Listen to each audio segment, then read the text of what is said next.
there is a specific kind of crying that happens only when no one is watching. Not the kind that spills out in front of others. Not the kind that asks for comfort or reaches for a hand. This kind is quieter, more private. It happens in the dark, after the door is closed, after the conversation is over, after you said you were fine and meant none of it. And if you know exactly what that feels like, this is for you. The world has a story about people who cry alone. It calls them fragile, oversensitive, too emotional for their own good. It treats their tears as evidence of weakness, as proof that they cannot handle what ordinary people handle without breaking. The world is wrong. Because what most people never understand is this: the ones who cry alone are not falling apart. They are processing. They are carrying weight that most people never even notice is there. They feel the tension in a room before a single word is spoken. They sense when someone is hurting behind a smile. They absorb what others release without thinking. The frustration, the grief, the quiet desperation of people moving through their day, pretending everything is fine. And then, when the room is empty and the night is still, something has to come out. That is not weakness. That is the cost of perceiving more than most people ever will. But here is what no one tells you. That same sensitivity, the one that has made you feel too much, too often, in too many rooms that were never safe enough to show it, that sensitivity is not a flaw you were born with. It is a form of intelligence that most people spend their entire lives unable to access. And hidden inside the very thing that has made your life harder, there are abilities. Rare ones. Specific ones. The kind that only develop through years of feeling what others ignore. The question is not whether you have them. The question is, do you know what they are? You wake up tired. Not the kind of tired that sleep fixes. Not the kind that comes from working too hard or staying up too late. This is a different kind of exhaustion, one that lives deeper than the body, one that no amount of rest seems to fully reach. And for most of your life, you have probably struggled to explain it. Because from the outside, nothing looks wrong. You slept. You ate. You did everything a person is supposed to do. And still, by midday, you feel as though you have already lived 3 days inside one. This is what no one around you understands. And this is what you have quietly carried alone for longer than you should have had to. It starts before you even realize it is happening. You walk into a room and something shifts inside you. Not a thought, something earlier than thought. A feeling that arrives before you have spoken a single word to anyone. The air feels different. The energy feels off. Someone in that room is angry or anxious or hiding something behind a carefully rehearsed smile. And you know it. Not because they told you. Not because you looked for it. You simply felt it, the way other people feel temperature or sound. Most people move through their days sealed inside themselves. They feel what is directly in front of them and nothing more. But you do not have that barrier. What other people carry inside them. Their tension, their sadness, their unspoken frustration, somehow crosses the distance between them and you without permission. You absorb it. You internalize it. And then, hours later, you find yourself sitting with a heaviness you cannot trace back to anything in your own life. That is not imagination. That is not weakness. That is a nervous system that is tuned to frequencies most people cannot hear. And the cost of that is real. After a long social interaction, you do not feel energized. You feel emptied. Even when the conversation was pleasant, even when nothing difficult was said, there is a depletion that follows you home like a shadow. You need silence the way other people need food. You need time alone, not because you dislike people, but because being around people costs you something invisible that must be recovered in private. And people who do not experience the world the way you do will never fully understand this. They will call you antisocial. They will ask why you seem withdrawn. They will tell you to relax, to not take things so personally, to stop overthinking, as if the solution to feeling deeply is simply to feel less. As if you could turn it off if you only tried hard enough. You have tried. It does not work that way. Because this is not a habit or a choice or a personality flaw that can be corrected with enough willpower. This is the way your mind and body process the world. This is the architecture of who you are. And for years, maybe decades, you have been quietly exhausted by a sensitivity that no one around you could see, carrying a weight that had no name, wondering in your most honest moments why everything seems to cost you more than it costs everyone else. Here is the truth that changes everything. It costs you more because you are receiving more. You are not broken. You are simply built differently. And that difference, the very thing that has drained you, is the same thing that has been quietly building something inside you that most people will never possess. You have always been the one people come to. Not because you advertised yourself that way. Not because you asked for the role. But somewhere along the way, people learned that you would listen. That you would not judge. That you would sit with them inside their pain without rushing them toward a solution or checking your phone or waiting for your turn to speak. They learned that you were safe. And so they came, with their problems, their fears, their 2 a.m. confessions, their grief they had nowhere else to put. And you gave. Every time you gave. You gave your attention when you were exhausted. You gave your patience when you had none left. You chose your words carefully, so they would not feel worse. You carried their emotions home with you, turned their problems over in your mind long after the conversation ended, lost sleep thinking about people who were sleeping just fine. And then, when you needed the same thing, when something in your own life cracked open and you reached out the same way they always reached out to you, something different happened. The conversation shifted back to them. Your pain was heard for a moment, then quietly set aside. The depth you offered so freely to others was not there waiting for you on the other side. And you did not say anything about it. You told yourself it was fine. You told yourself they were dealing with their own things. You minimized what you needed so that no one would feel uncomfortable. And you went home and processed it alone. This is the pattern, not a coincidence. Not bad luck with specific people. A pattern, one that repeats across different relationships, different years, different versions of your life. Because the dynamic is not created by the people around you alone. It is created by the combination of your depth and their limitation. You operate at a level of emotional awareness that most people have never been asked to reach. And so when you bring your full self to a relationship, you are often bringing something the other person simply does not have the capacity to meet. That is not their fault entirely, but it is the truth. And the truth beneath that truth is this. You have spent years making yourself smaller so others would feel comfortable. You have swallowed your real feelings because expressing them fully made people around you uneasy. You have learned to perform a version of yourself that requires less from others, because asking for what you actually needed too often led to disappointment.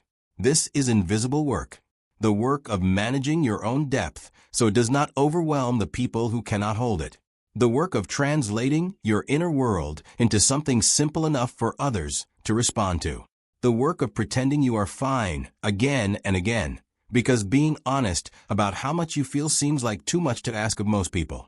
That work is exhausting, and it is rarely acknowledged because no one sees it happening. But here is what that pattern has quietly built inside you, a capacity for understanding human beings that goes far beyond what most people ever develop. Every time you felt invisible, you were learning to see others with rare clarity. Every time you were misunderstood, you were developing a precision for understanding that would one day become your greatest strength. The cost was real, but so is what it created. The turning point rarely looks the way you expect it to. It does not arrive as a dramatic moment. There is no confrontation that finally breaks everything open. No single conversation that changes everything overnight. It does not announce itself. It comes quietly, in an ordinary moment, in a stillness between one thing and the next, and something inside you simply sees clearly for the first time. Maybe it happens after a conversation where you gave everything and received nothing. Maybe it happens on a night when you are sitting alone, tired in that deep way, and a thought surfaces that you cannot push back down.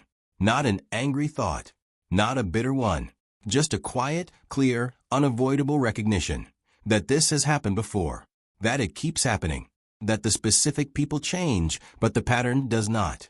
And for the first time, you do not explain it away. That moment, that small, quiet refusal to look away from what you have always known, is the beginning of everything. Because before that moment, you had explanations. You told yourself you were too sensitive. You told yourself you attracted the wrong people. You told yourself that the exhaustion was normal, that everyone felt this way, that you simply needed to be stronger or quieter or less. You constructed reasons for the pattern that always placed the problem inside you. And those explanations kept you stuck, because you cannot change what you refuse to see accurately. But in that moment of stillness, something shifts. You stop diagnosing yourself and start observing the pattern. And what you see, perhaps for the first time with full clarity, is this: the loneliness you have carried is not evidence of your inadequacy. It is evidence of your perception. You have always sensed more than the people around you were willing to acknowledge. You have always felt the undercurrent beneath the surface of things. And you were never given a framework for that. No one taught you what to do with a mind that receives everything so completely. So you absorbed it, all of it, without protection, without boundaries, without even the language to explain what was happening to you. The pain was not random. The exhaustion was not weakness.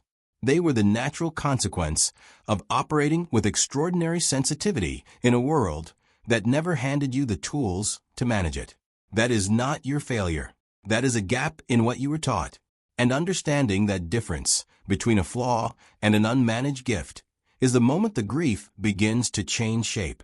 It does not disappear, but it becomes something you can hold differently. Because grief that has a reason is lighter than grief that feels like proof of something wrong with you. When you understand that you were not broken but simply unequipped, something releases. Not all at once, but enough to breathe differently. Enough to look back at your own history with something closer to compassion than shame.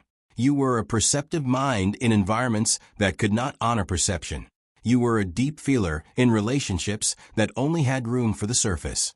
You gave understanding freely to people who had never been asked to develop it themselves.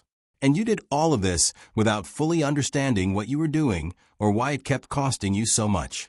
That clarity, that quiet, unannounced recognition, is not a small thing. It is the foundation of every change that comes after it. Because you cannot build something new on top of a story that was never true. You first have to see the pattern for what it actually is. And now, for perhaps the first time, you do. What comes next is not more pain. What comes next is the question you have never been in a position to ask until this moment. Not what is wrong with me, but what do I do now with everything I have always been? For most of your life, you could not tell the difference. You could not tell where your emotions ended and someone else's began. You walked into a room feeling neutral and walked out feeling anxious, and you assumed the anxiety was yours.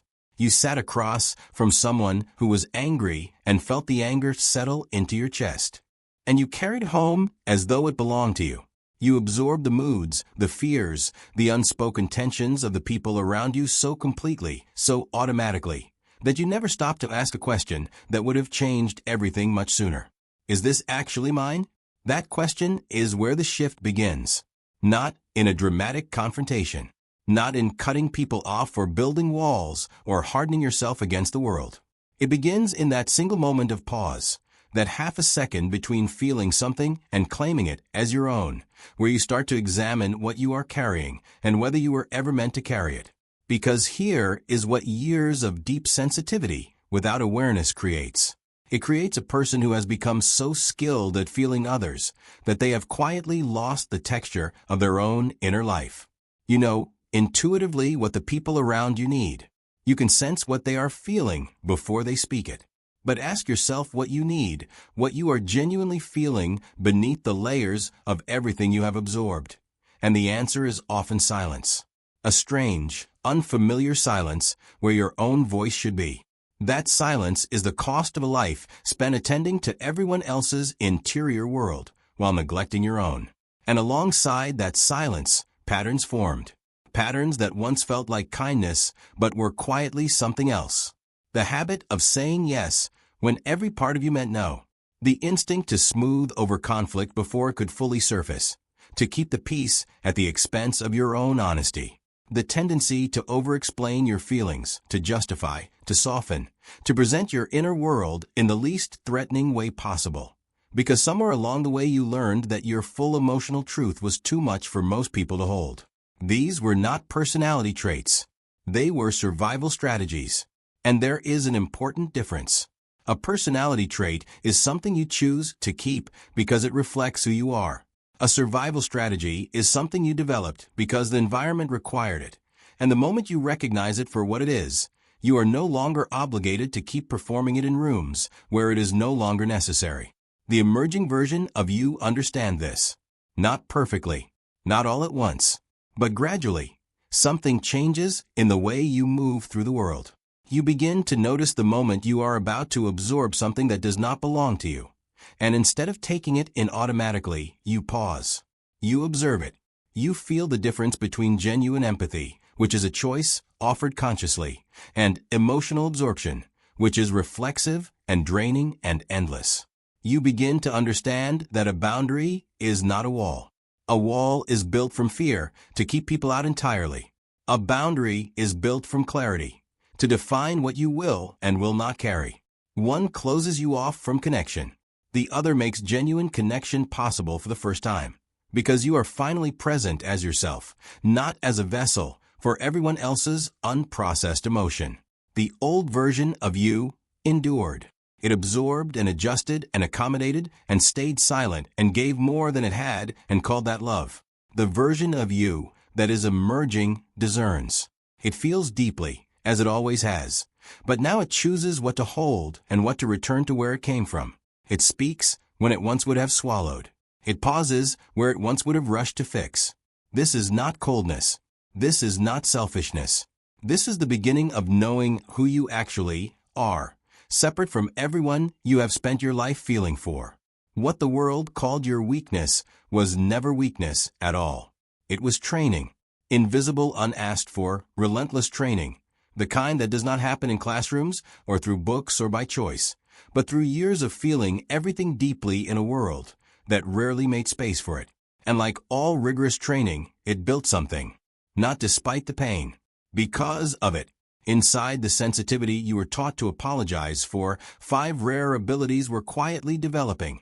Abilities that most people spend their entire lives unable to access, because they never paid the price that forges them.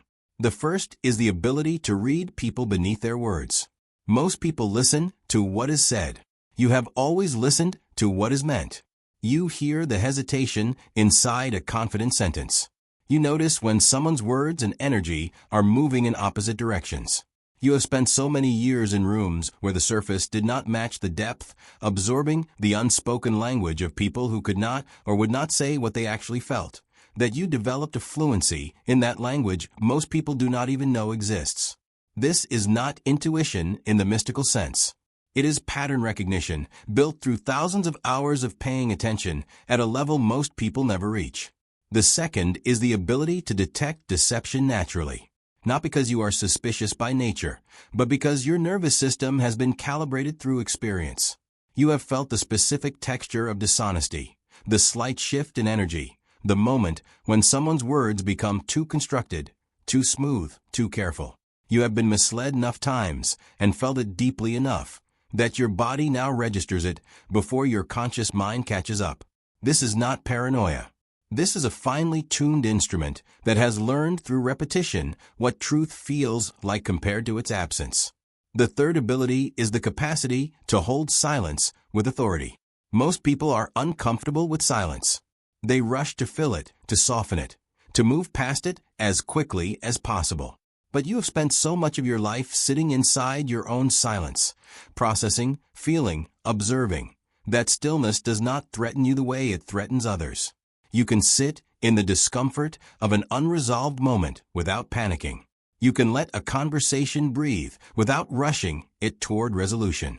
And that ability, in a world of constant noise and reaction, carries a quiet power that most people cannot manufacture no matter how hard they try. The fourth is the ability to process emotional complexity faster than most. Where others shut down in the face of layered, difficult emotions, their own or someone else's, you navigate them with a precision that comes from lifelong practice. You have felt grief and gratitude simultaneously. You have held compassion for someone who hurt you.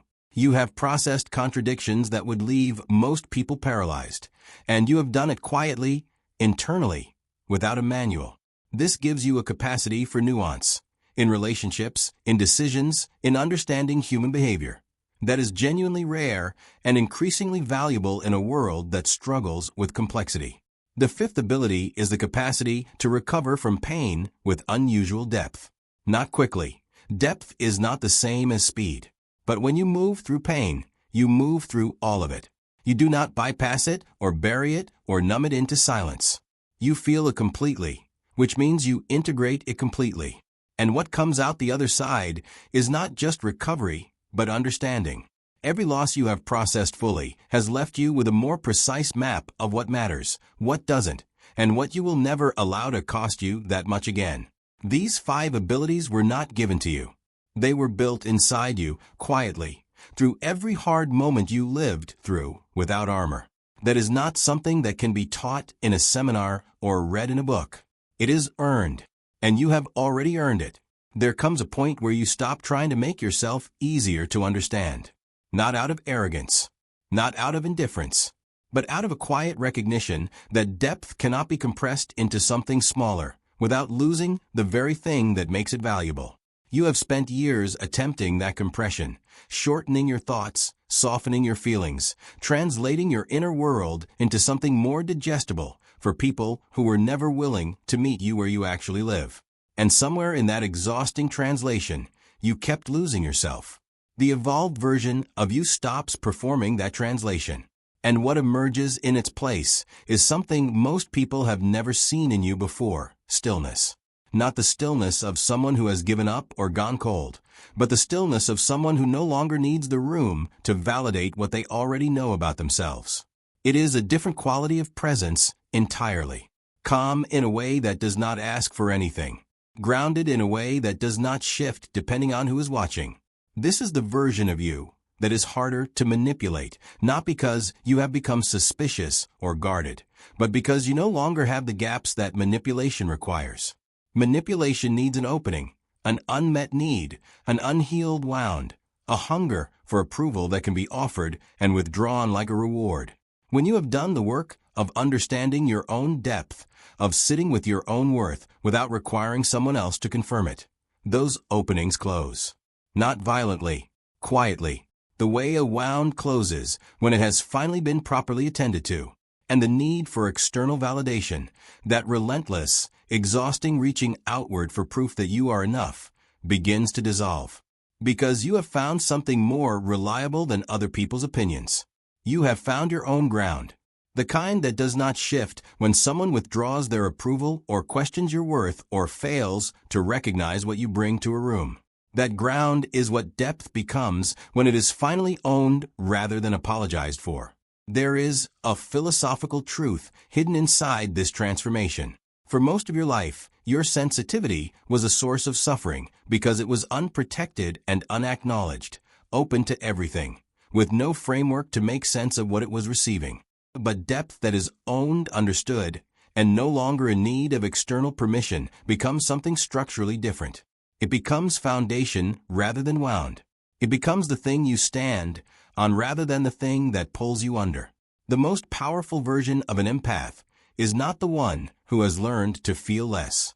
It is not the one who has hardened or closed or traded their sensitivity for the appearance of strength that the world seems to reward. The most powerful version is the one who feels everything as fully as they always have, but is no longer at the mercy of it, who can hold great depth without drowning in it, who can perceive what others cannot and choose, consciously, what to do with that perception. That person is quieter than you might expect. They do not announce their growth. They do not perform their transformation for an audience. They simply move through the world differently, with less urgency, less need, less noise, and people feel it without being able to name exactly what has changed.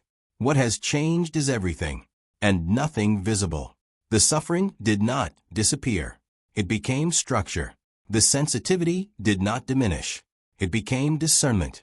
The depth that once made you feel like too much has become the most solid thing about you, and you no longer apologize for it. Look back at everything you have carried. The nights spent crying in the dark. The exhaustion that never had a clean explanation.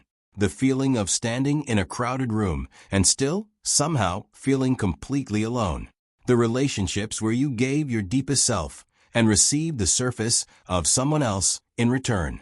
The years of wondering what was wrong with you, why you felt so much, needed so much depth, struggled so much in spaces that everyone else seemed to move through effortlessly.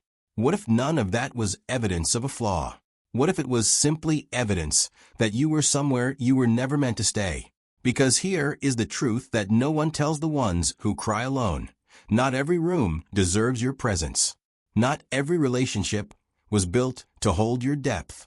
Not every environment was designed for someone who feels at the frequency you feel. And the pain of not belonging in those places was never proof that something was broken inside you. It was information. It was your inner life recognizing, before your mind was ready to accept it, that you were in the wrong room. The right rooms exist. The people who can meet your depth without flinching exist. The connections where you do not have to translate yourself into something smaller, where your sensitivity is not a burden, but a language both people speak. They exist. And the version of you that has moved through everything this video has named is closer to finding them than you have ever been before. Not because you have changed who you are, because you have finally stopped pretending to be someone you are not. If any part of what you heard today felt like something you have never been able to say out loud, leave it in the comments. Not for engagement, but because there is something quietly powerful about seeing your own experience written in your own words, and knowing that somewhere, someone else is reading it and feeling less alone. You were never too much. You were simply in the wrong rooms.